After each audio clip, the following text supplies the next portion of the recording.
In the 1980s, I found myself in a position I never imagined I would be in. A young, ambitious man fresh out of college, I stepped into a job as a property manager in the heart of London. It wasn't a glamorous position by any means. I wasn't managing high-end apartments in luxurious buildings or catering to well-off tenants in upscale neighborhoods. No, my job was far from anything you'd see in a real estate magazine. The flats I managed were on the outskirts located in rundown areas of the city, barely fit for human habitation. Yet in the gritty underbelly of London, these shabby properties were home to a diverse range of tenants, people looking for a roof over their heads, however meager it might be, but there was something different about the properties I managed. These weren't your typical legal apartments. These flats were far from regulation. They were, as the saying goes, off the books, no official paperwork, no proper inspections, and certainly no legal approval. The owner, a man I'll keep nameless, had a series of properties dotted across the city, all operated in a rather dodgy manner. My job wasn't just about collecting rent and handling repairs. I was also the buffer between the real owner and the authorities. If any government inspectors came snooping around, it was my job to keep them at bay. Everything we did was under the table, in every sense of the phrase. The arrangement seemed to suit everyone, especially the tenants. They weren't asked questions, they didn't need to prove their background or their right to stay in the country. If they could cough up the rent about 60 quid back then they could stay. No paperwork required. You could be from anywhere doing anything, and as long as you paid your dues, you had a place to sleep. For a young guy like me, this was easy work. I wasn't concerned with where the money was coming from or what the tenants were up to. I just needed to make sure I collected my rent on time and did the occasional repair job. I didn't discriminate. Whether the tenants were foreigners, local street dwellers, or someone who just needed a place to crash, it didn't matter. We didn't ask questions, we just took the rent. The money was clean enough for me, and I never looked too closely at the rest. My job was simple: show up, collect, leave. It was cash under this table all the way. That's when I met Yuri. Yuri wasn't like the other tenants. He didn't look desperate in the way that some of the others did, and he wasn't asking for special treatment. When I met him outside one of the crumbling flats in Finsbury, I wasn't expecting much. The property he was looking to rent was in terrible shape: peeling wallpaper, damp patches on the walls, and a smell that seemed to be a mixture of mold and despair. It was the kind of place that would make a rat think twice before setting up camp. But Yuri was different. He wasn't deterred. In fact, after a quick once-over of the room, he nodded and said, "I'll take it." I was surprised. Most tenants would be complaining about the condition or trying to bargain the rent down. But Yuri seemed unfazed. After a brief discussion, I took his money, handed him the keys, and that was that. No fuss, no questions. He was a tenant, and I was doing my job. A few days later, when I returned to collect the rent, I was surprised to find that the room had been transformed. The mold was gone. The peeling wallpaper was replaced. The room looked almost livable. A far cry from the damp hole it had been when Yuri first moved in. There was a small note on the bed when I arrived. "Busy at work, money in pillowcase." At first, I thought it was just another one of those scams. You see, in my line of work, you deal with all sorts of characters, and some of them can get pretty clever with their tricks. Sometimes tenants would claim that the rent money was stolen or misplaced, only to turn around and tell you they shouldn't have to pay it again. I'd heard it all before, so when I saw that note, I was ready for the usual routine. But when I opened the pillowcase, there was the rent right where it was supposed to be. Every month, it was the same. No chasing, no haggling, no issues. Yuri was as reliable as any tenant could be. But then, the month came when things took a turn. It was a grim Tuesday afternoon, the kind of dreary gray day where everything just feels off. I drove over to Finsbury as usual to collect the rent. The flat was eerily quiet. Most of the tenants were either out working or keeping to themselves, and the hum of traffic outside was the only sound breaking the stillness. When I knocked on Yuri's door, I expected the usual silence. I'd gotten used to him not being around much during the day. But this time, there was no note, no rent money, no sign of Yuri at all. I pushed the door open and the room was empty. There was no mold, no peeling wallpaper anymore, just an empty bare space except for an old rickety chair, a single bed, and a wardrobe that looked ready to fall apart. I went to the usual spot, the pillowcase, But there was nothing inside. No money, just emptiness. This wasn't like Yuri. He had always paid on time, and I had never had to chase him down for anything. I opened the wardrobe, empty, all his belongings gone. It was as if Yuri had vanished overnight, leaving no trace behind. I was about to leave, ready to go about my day and mark Yuri as another tenant who'd moved out when I saw something under the bed. A suitcase, old, brown, and battered. It didn't seem to belong. I wasn't the type to snoop, but something about it felt off. Why would Yuri leave the suitcase behind? I had to know, so I decided to take a look. What I found inside the suitcase changed everything. There was Yuri stuffed into the small suitcase like a discarded object, his body twisted in unnatural angles, arms and legs bent and folded. His face was gray eyes wide open in a blank stare. He had been folded into that suitcase, his body broken as if someone had made sure he fit in that tiny space. I stumbled back in shock, my mind spinning. The room began to feel smaller, the air thick with an unbearable stench. I was dizzy, struggling to breathe, my heart pounding in my chest. What had happened to him? Why was he dead? And why was his body left in such a cruel, inhumane way? I couldn't stay there any longer. I rushed out of the flat, my hands shaking, my mind racing. This wasn't just a missing tenant. This was something far darker, and I was in over my head. The world seemed to slow down around me as I thought about the consequences. What would I do now? Who could I turn to? And most of all, how would I explain this to the owner, the man who ran the building and had ties to things far more dangerous than just shady property deals? The questions swirled in my mind as I stumbled outside, unable to shake the image of Yuri's lifeless body stuffed into that suitcase. In that moment, I knew my life would never be the same again. It had been a normal month, or at least it started that way. The sun was barely peeking through the overcast sky, casting a dull glow over the city of London. The usual hum of traffic filled the air, and there was nothing out of the ordinary to suggest that this would be the day my life would change forever. As usual, I drove to the flat in Finsbury, the one I had been managing for months.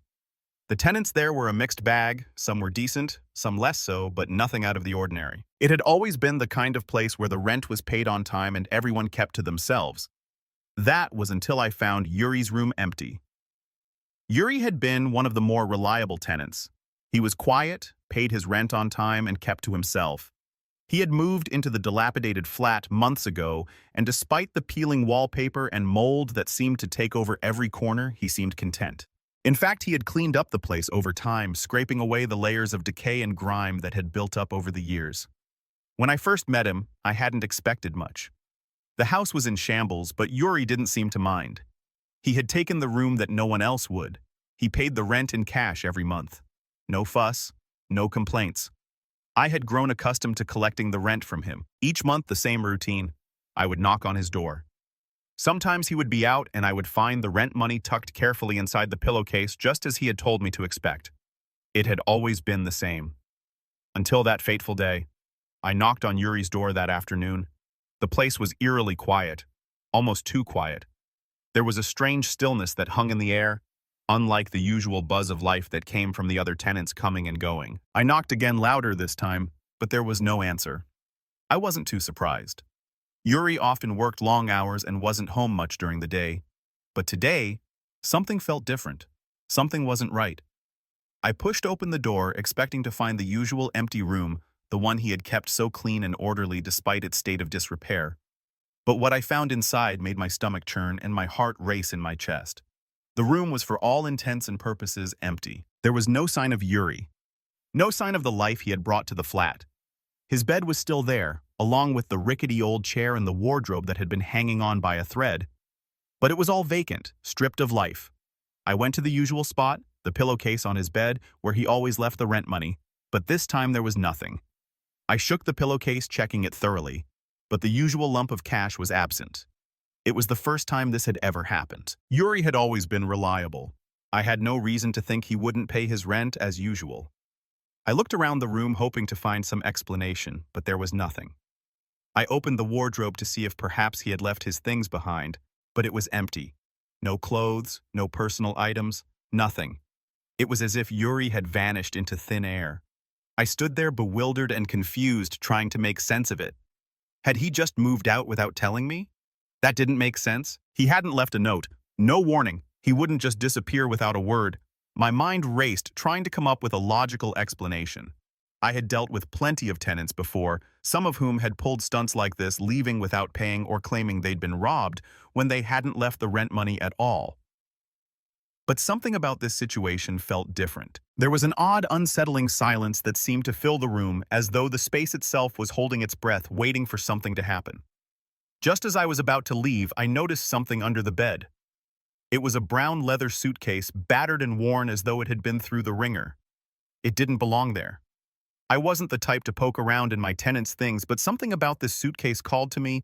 I couldn't shake the feeling that it was important. Something in my gut told me that whatever was inside it would tell me what had happened to Yuri.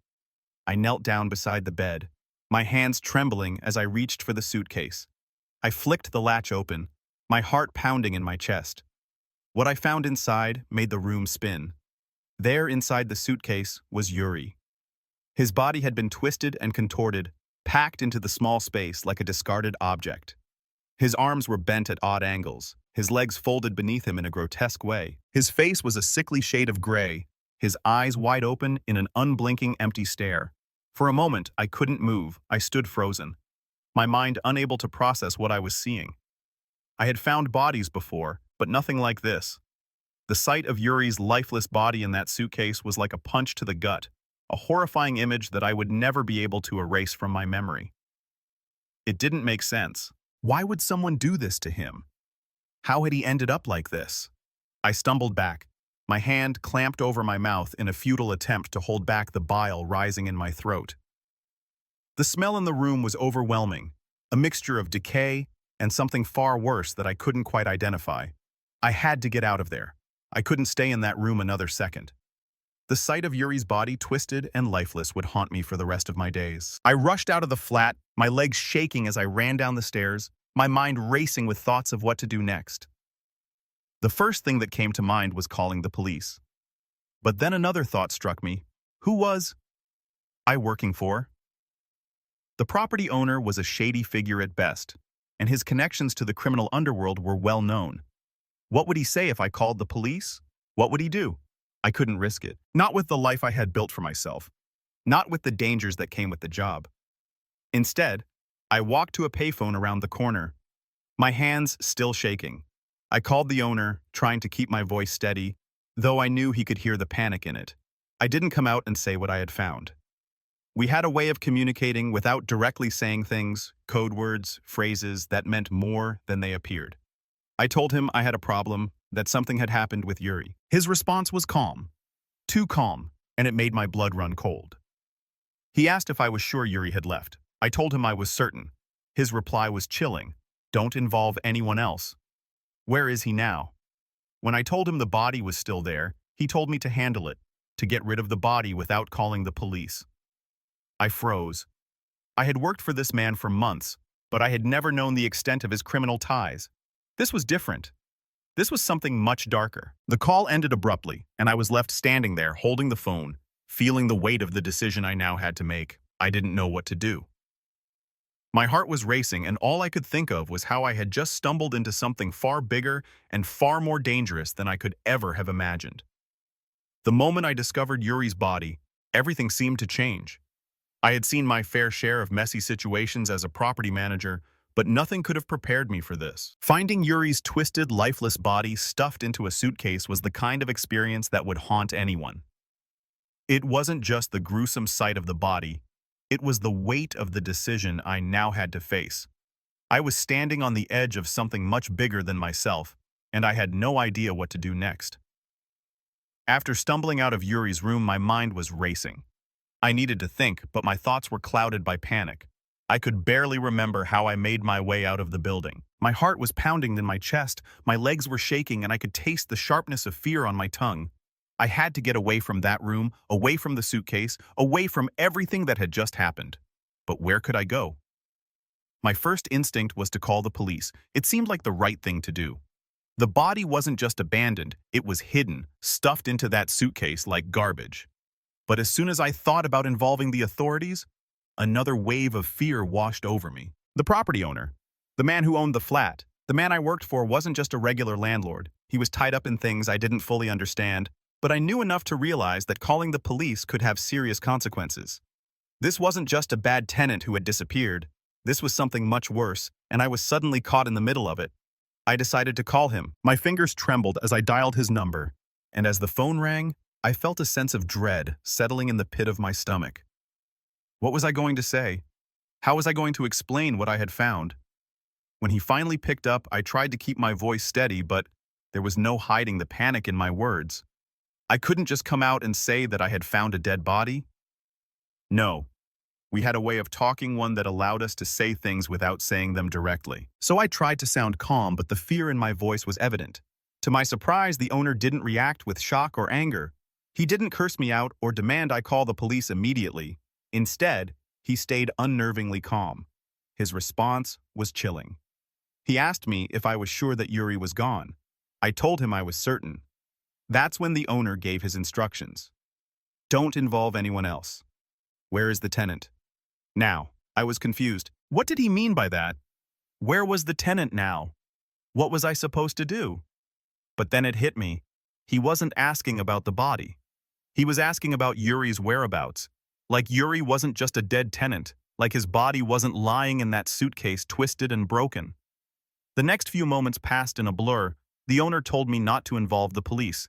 He made it clear in no uncertain terms that if I did, I would lose my job, and worse, I'd be in serious trouble. His voice was cold, calculating. He was telling me to handle the situation myself to get rid of the body. The words sent a cold shiver down my spine. How could he be so calm? How could he ask me to do something like this? I stood there frozen with the phone pressed to my ear. Not sure if I was hearing him right, but I knew what I had to do. I couldn't go to the police. If I did, my life would be over. The owner knew where I lived, who my family was, and everything about me. There would be no escaping the consequences if I crossed him. I had no choice but to comply. I had no idea what the hell I was getting myself into, but I had no other option. When the call ended, I felt a sickening weight settle over me. I couldn't believe what had just happened. I had just spoken to someone who was casually telling me to dispose of a body like it was a broken piece of furniture. But I knew deep down that the owner wasn't just a shady landlord. He was involved in something far darker, and I had unwittingly become a part of it. I had no idea what I was dealing with, but I knew that I had just crossed a line. My mind was spinning. I needed to get out of there. I couldn't stay in that flat any longer. My whole body was shaking as I walked outside into the cold, damp London air. I felt like I was suffocating, trapped in a nightmare I couldn't escape. My hands were trembling so badly that I could barely light a cigarette, but I needed something to calm me down. I stood outside for what felt like hours, pacing back and forth, my thoughts racing. What was I going to do? How was I going to cover this up? What if I got caught? What if the police showed up and linked me to the crime? I thought about running. Maybe I could leave town, get out of London, disappear before anyone noticed. But I knew that was a fantasy. The owner had eyes everywhere. He would find me, and if he didn't, I would be caught by someone else. There was nowhere to run. Finally, after what seemed like an eternity, I made a decision. I couldn't stay in the flat any longer. Not with Yuri's body still inside, I had to get out. I couldn't risk going back there. I decided to go to my friend Dave's place in Camden. It was a small, quiet area, and I hoped it would give me some time to think, to figure out what to do next. Dave was a good guy. He didn't ask questions, and I didn't feel like I could trust anyone else. I spent the night at Dave's lying on his couch, unable to sleep. My mind wouldn't shut off. I kept thinking about Yuri, about the suitcase, about what had happened. But most of all, I kept thinking about the owner, the man who had put me in this situation. I had worked for him for so long, never knowing the extent of his involvement in the criminal world, and now I was caught up in it. The next day, I learned that my worst fears had come true. Word had gotten out. The police had found Yuri's body, and they were questioning the other tenants in the building. It was only a matter of time before they came to me, but I had no idea what to do. I couldn't go back to the flat. I couldn't risk being caught. I decided to leave London. I packed a few things, said goodbye to Dave, and left without a word to anyone else. I knew it was the only way to stay safe. But as I drove away, I couldn't shake the feeling that my life had just taken a turn I couldn't undo. I had crossed a line and there was no going back. I spent a few days lying low, trying to keep a low profile. I didn't know what had happened to the police investigation, but I knew I had to keep my head down. I couldn't afford to get involved any further. But the nightmares didn't stop. Every time I closed my eyes, I saw Yuri's body. Every time I woke up, I felt the weight of what I had done. The horror of that suitcase, the twisted body inside would never leave me. It was a nightmare I couldn't escape no matter how far I ran for. Everything that had seemed routine, simple, and manageable about my job as a property manager suddenly felt meaningless. No longer was I just the guy who collected rent and dealt with maintenance. I had become a pawn in something far darker than I ever imagined. I had spent months managing these dilapidated flats. The work wasn't glamorous, but it was steady, and it paid the bills. The tenants were varied from the desperate to the eccentric, and I had learned to roll with the punches. Most of them were just looking for a roof over their heads, and as long as they paid their rent, I didn't ask questions. That's how it was with Yuri. A quiet, reserved man, he had rented one of the worst rooms in the building, and yet he had always paid his rent on time. Despite the peeling wallpaper, the damp patches and the stale air that seemed to hang in the room, Yuri had taken to it like any other. Over time, he cleaned up the space, made it livable in a way I hadn't expected, and paid his rent with a reliability that was a rarity for tenants like him. But that all came to a crashing halt when I went to collect the rent one day. There was no note, no rent money in the pillowcase as there had been every other month. The room was empty, his belongings gone. At first I assumed he had moved out without telling me, but then I spotted the suitcase under the bed. Something in my gut told me I needed to check it, and I did. What I found inside made the world tilt beneath me. Yuri's body was stuffed into the suitcase, twisted and broken, his eyes wide open, staring into nothing. The realization hit me like a ton of bricks. This was not just a missing tenant, this was a murder. The shock of it all overwhelmed me. My first instinct was to call the police, but a chill ran down my spine as I realized the full extent of the danger I was in. The property owner, the man who hired me, was someone I had always known to be involved in shady dealings. I had heard rumors about his connections to the criminal underworld, but I had never seen any direct evidence of it. Now, standing there in the empty room with Yuri's lifeless body in front of me, I understood that I had been working for someone far more dangerous than I had ever imagined. I was frozen. My mind raced with thoughts of what to do. Should I call the police? Should I walk away and pretend I had never seen anything, but the property owner was involved in this, and I knew he would not take kindly to the authorities being involved? I had worked for him for too long, and I knew better than to think I could get away with betraying him. I needed to figure out what to do, and quickly I dialed his number, my hands shaking. The phone rang twice before he picked up, his voice smooth and calm as always. "What is it?" he asked, almost as though nothing had changed. It was the kind of calm that sent a shiver through me. How could he be so composed? Did he know about Yuri's death? Or was I about to walk into something much worse than I thought? I stammered, trying to sound casual, but I could barely get the words out. "There's a problem." I said, "Yuri, he's gone." I didn't come right out and tell him what I had found. Instead, we spoke in our usual coded language phrases that allowed us to communicate without explicitly saying things we shouldn't. I told him that I hadn't been able to find Yuri and that the room was empty, but then I asked the question that lingered in my mind: what should I do? The response I got chilled me to the core. The property owner didn't sound shocked. He didn't even seem to care. His only concern was that I didn't involve the police.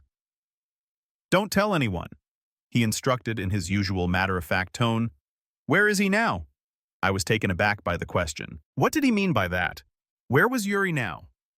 Wasn't he dead in the suitcase? It wasn't until I explained where I had found the body that the full weight of the situation hit me. The owner's response was not one of panic, but calm detachment. "Get rid of the body," he said. "Don't involve anyone else. Just take care of it. I don't want the police anywhere near this." My heart stopped. I had heard rumors about the owner's dealings with the criminal world, but I never expected this. I had worked for him, trusted him, and now I was being asked to do something that would forever change my life. I didn't know how to react. My hands were shaking and my stomach turned. What was I supposed to do? Was I supposed to hide the body? What kind of man was I working for? I stood in that flat for what felt like an eternity, trying to come to terms with what I had just been told. I knew I couldn't go to the police. I had seen enough to understand that the owner was far more dangerous than I had ever realized.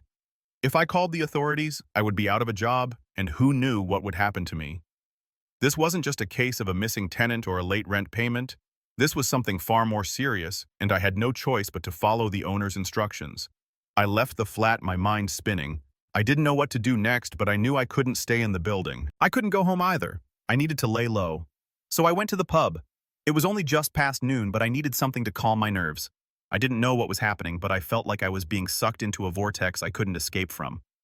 I sat at the bar, staring at my glass, trying to make sense of it all. After about 20 minutes of staring into my drink, I made a decision. I had to call the police.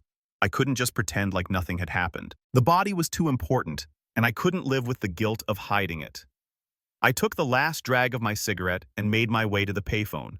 I called the authorities, told them what I had found, and within 20 minutes, the police were at the building. They were quick and efficient. 2 officers in a patrol car. I led them to Yuri's room, showing them the suitcase. I didn't tell them everything, just what they needed to know. I was terrified, but at least I had done the right thing. The next few days were a blur. I knew that my life was changing in ways I couldn't control. I couldn't go back to the flat. I couldn't face the owner. Not after what had happened, but I also knew that my actions had set something into motion that I couldn't undo. The police investigation was ongoing, but I had no idea what would happen next. I stayed with a friend lying low, but I knew I couldn't run from the truth. As the days passed, I realized that I was tangled in something much bigger than myself. The owner had always been a shady character, but I never imagined he was capable of something like this. And now I had to live with the consequences of my actions. I kept my head down, hoping that the investigation would blow over, but deep down, I knew that things would never be the same again. I would never forget Yuri, and I would never forget the cold, calm voice of the owner who had asked me to cover up a murder. I couldn't escape it, and I couldn't run away from the truth.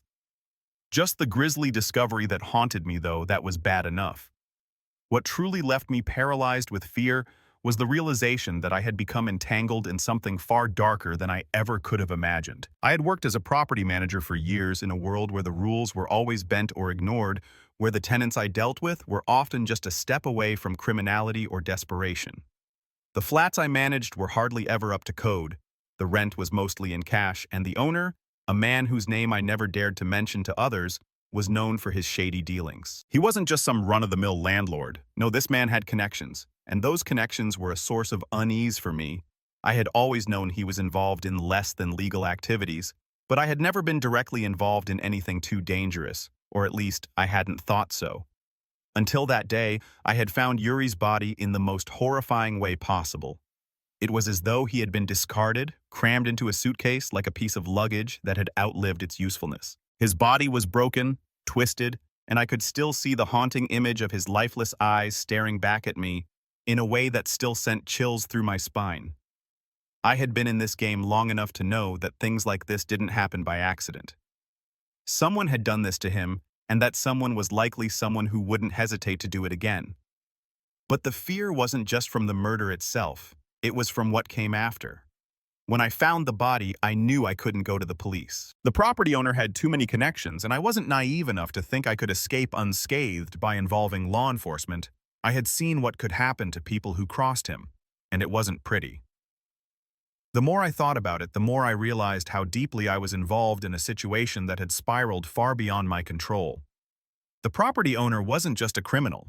He was a man capable of making people disappear without a second thought. And now he had sent me a message without even realizing it. I called him trying to keep my voice steady, but I was trembling. The words I had to say felt foreign to me. It wasn't just the words themselves, it was the implication behind them. "There's a problem," I said, trying to sound calm. I didn't want to alert him to the panic rising in my chest. I didn't want to sound like I had no control over the situation, but I had no control. When I told him what had happened, his reaction was nothing short of chilling. He didn't yell, didn't panic. He didn't even seem surprised. It was as if he had expected something like this to happen, and I was merely a pawn in his game. He told me not to call the police, not to involve anyone else. He asked me where the body was, and that's when I truly understood the depths of his involvement in this mess. His instructions were simple: get rid of the body, don't involve anyone else. The calm in his voice sent a cold shiver down my spine. It wasn't just his tone, it was the way he spoke, as though he had dealt with situations like this before I knew I had to comply. I knew that if I didn't follow his orders, there would be consequences far worse than the terror I was already feeling. I had always known that he was dangerous, but I had never realized how far he was willing to go until that moment. I hung up the phone feeling like the walls were closing in on me. I couldn't process what had just happened. How had I gone from a simple property manager, someone who dealt with leaky pipes and broken toilets, to a part of a conspiracy that involved hiding a murder?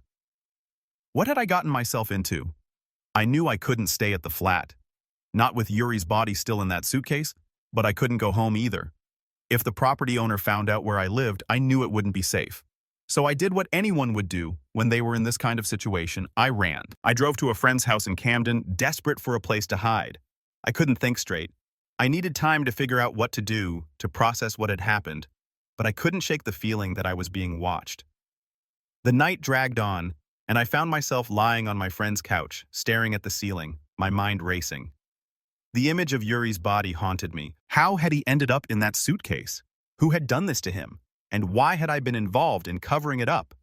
I felt a gnawing sense of guilt in the pit of my stomach, but I knew there was no going back. I had already made my decision when I called the owner, and now there was no turning back. Over the next few days, I lay low, hoping that the investigation would die down, hoping that I could return to my life without anyone noticing that I had been a part of something much bigger than I could handle, but I couldn't shake the feeling that I was being watched.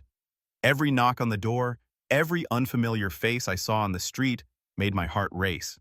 I knew I had to get out of town. If the authorities came after me, or if the property owner found out that I had been in contact with the police, there would be no place safe for me to hide. It wasn't long before I heard the rumors. The police were investigating Yuri's death, talking to the other tenants in the building. I couldn't go back there. I couldn't risk being found. I had to leave to disappear before the police came looking for me. I packed my things and left town, not knowing where I would go, just knowing that I couldn't stay where I was. The weeks that followed were a blur. I had lost everything. My job, my home, my peace of mind.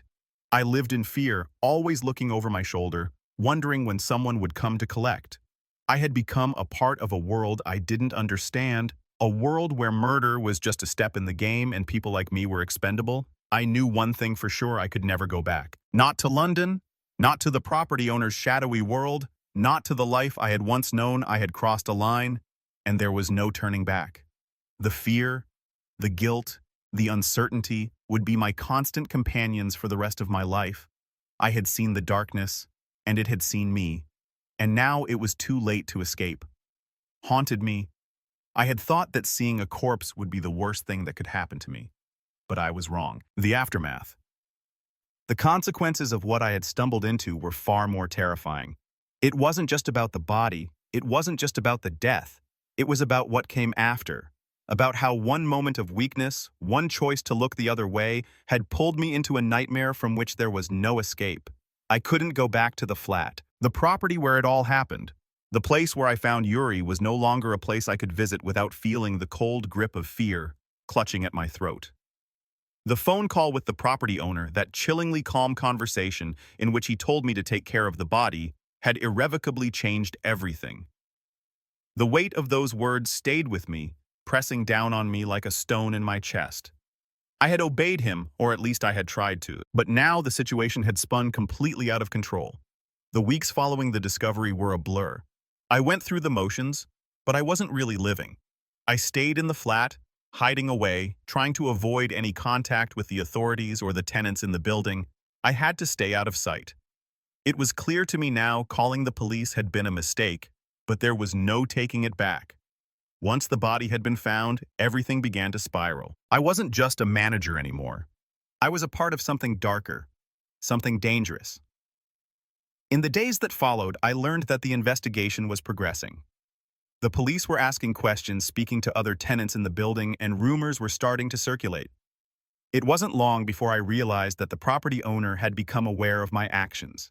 His quiet control over everything I did, the way he had orchestrated everything from afar, was now all too clear. It didn't take long for me to realize that if the authorities were starting to dig too deep, I would be the first to get caught in the crossfire.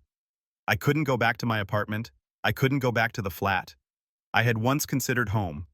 I couldn't risk it. My presence would only draw attention to me. So I packed what little I had left and ran. I ran without a plan. Without any idea of what would come next, I just knew that I had to get out. I had to escape the darkness that was following me, even if I didn't know where it was taking me. I headed to a friend's house in Camden, a quiet neighborhood away from the chaos of the city. Or so I thought. Dave was one of the few people who knew what I had been through. Though I had kept most of it hidden from him, I wasn't about to tell him the full extent of what had happened. I couldn't. The truth was too much to bear, but Dave didn't ask questions. He never did. He just let me stay, let me lie low. And for a few days, it felt like I could breathe again. I could almost convince myself that everything was fine, that life would go back to normal, that I had just made a mistake. But deep down, I knew better. The nightmares didn't stop. Every time I closed my eyes, I saw Yuri's face, his eyes wide and lifeless, staring at me from the suitcase. Every time I thought I was safe, I heard the sound of footsteps outside or a knock at the door that made my heart skip a beat. My mind wouldn't let me forget. I couldn't escape the fear that clung to me, a constant reminder of what I had done, what I had seen. Then came the phone call. I was sitting at Dave's apartment one afternoon trying to shake off the restlessness that had been gnawing at me for days when the phone rang. It was a local number one I didn't recognize. I hesitated before answering, my mind immediately jumping to the worst possible scenarios. What if it was the police? What if they had found me? I took a deep breath and picked up the phone. "Hello," I said, my voice sounding far shakier than I intended. There was a brief silence on the other end before a calm, familiar voice spoke. It was the property owner. My heart dropped into my stomach. "Where are you?" he asked, his tone polite but firm. "I've been looking for you." I froze. I knew this wasn't just a casual inquiry. He wasn't looking for me because he was concerned. He was looking for me because he needed something. Something I didn't want to give him. "I'm not coming back," I said, trying to sound resolute, trying to keep the fear from spilling into my voice. There was a pause on the other end of the line, and then he spoke again, his voice even quieter. But there was a hard edge to it. "You don't have a choice. You know what happens when you disappoint me." His words sent a chill down my spine. I knew exactly what he meant. The consequences for crossing him were severe, and the fear I had tried to suppress suddenly came rushing back to the surface. I couldn't go back to that world. I couldn't let him drag me back into it. But I also knew that trying to escape him was a dangerous game. He had too many connections, too many ways of finding people who tried to disappear. I had to find a way out, and I had to find it fast. "I'm not coming back," I repeated this time with more conviction. "I'm done!" I hung up the phone, my hands trembling. I felt sick to my stomach. The air in the room seemed to thicken, the weight of his words settling around me like a suffocating blanket. I had made my decision, but now I had to live with it. There was no going back. The next few days were a blur of anxiety. I couldn't stay at Dave's for much longer. I knew the property owner would come looking for me, and if I stayed in one place for too long, I risked being found. I decided to leave the city. I couldn't stay in London anymore. Not with the police sniffing around, not with the property owner still looking for me. I packed up whatever I could carry and made my way to the train station. I didn't know where I was going, but I knew I had to get away. I couldn't let the property owner find me. I couldn't let him drag me back into his world of darkness and danger. As I boarded the train and watched the city fade into the distance, I felt a strange sense of finality. I was running. Yes, but I wasn't running away from the truth. I was running to survive. The life I had known was gone, and in its place there was only fear and uncertainty. But I had to keep moving. I had to stay ahead of the darkness that followed me. I didn't know where this journey would take me, but I couldn't stop. In the end, that was the only thing I could be sure of. I couldn't stop. I had to keep running. Running from the truth. Running from the consequences of my actions, and most of all, running from a man whose reach extended far beyond what I could ever imagine. In the days that followed the discovery of Yuri's body, the terror didn't subside. If anything, it only deepened. I had crossed a line, and I knew that there was no turning back. The realization hit me like a freight train. Once you're involved in something like this, there's no way out. Not without consequences. I could try to disappear, but I knew that the owner wasn't just going to let me walk away. He had too much control over the situation, and I was just another pawn in his dangerous game. I had worked for him for years, but I had never truly understood the depths of his criminal connections. I had heard rumors. Of course, the kind of whispers that follow shady people, the kind that go unspoken but are always understood. But this was different.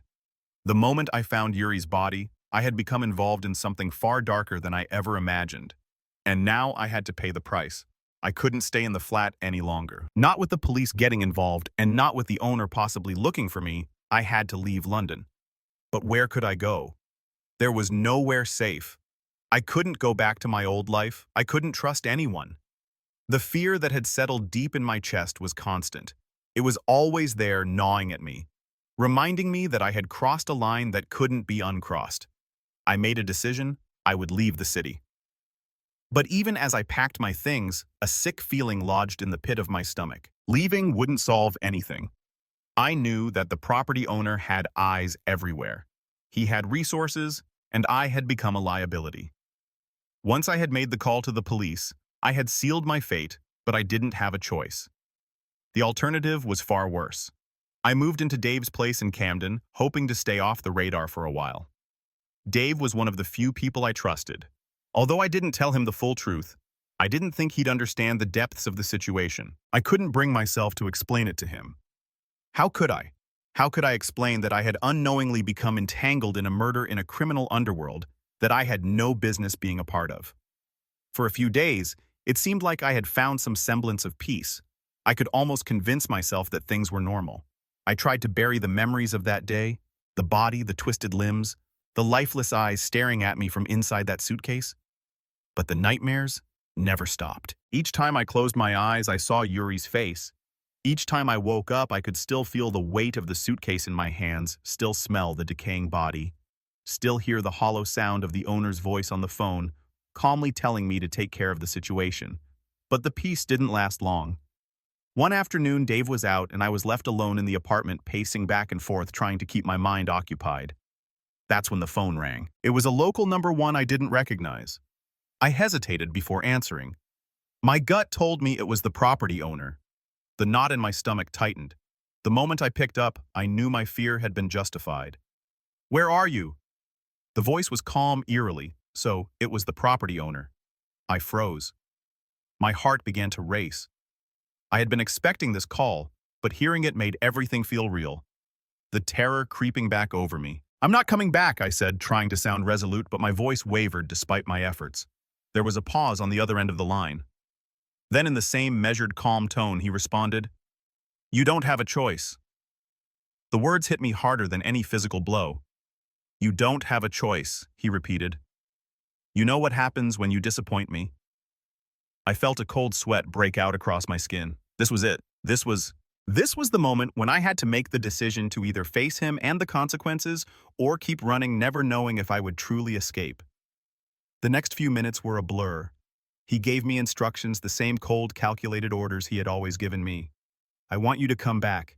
You need to make this right now."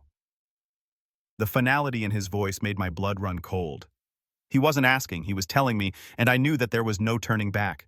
I couldn't go back to that flat. I couldn't go back to the owner's world of manipulation, of power, of darkness. I had to find a way out. The walls were closing in on me, and I knew that if I stayed, if I went back, I would be trapped. He would have me under his control, and I would never escape. I quickly ended the call and sat there in the silence of Dave's apartment, my hands shaking. I had no plan. I had no idea what to do next, but I knew I couldn't stay here. I couldn't face him. I couldn't go back to the place where Yuri had died. I left Dave's apartment late that night, making my way to the train station, hoping that I could slip away unnoticed. I couldn't stay in London any longer. The longer I stayed, the more likely it was that the owner would track me down. I had to leave at least for a while, at least until the heat died down. As I boarded the train, the fear didn't subside. It followed me like a shadow, always there, always watching. I tried to tell myself that I had done the right thing by leaving, that I had made the only choice that would give me a chance at survival. But deep down, I knew that nothing was guaranteed. The property owner was too powerful. His reach was too long. There was no escape from the consequences of what I had done. I spent the next few weeks in various places moving from town to town, trying to stay ahead of the shadow that seemed to follow me everywhere. The guilt of what had happened weighed heavily on me, but the fear of what the owner would do to me if he found me was even worse. Every knock on the door, every unfamiliar face I passed sent a jolt of panic through me. I couldn't relax. I couldn't feel safe.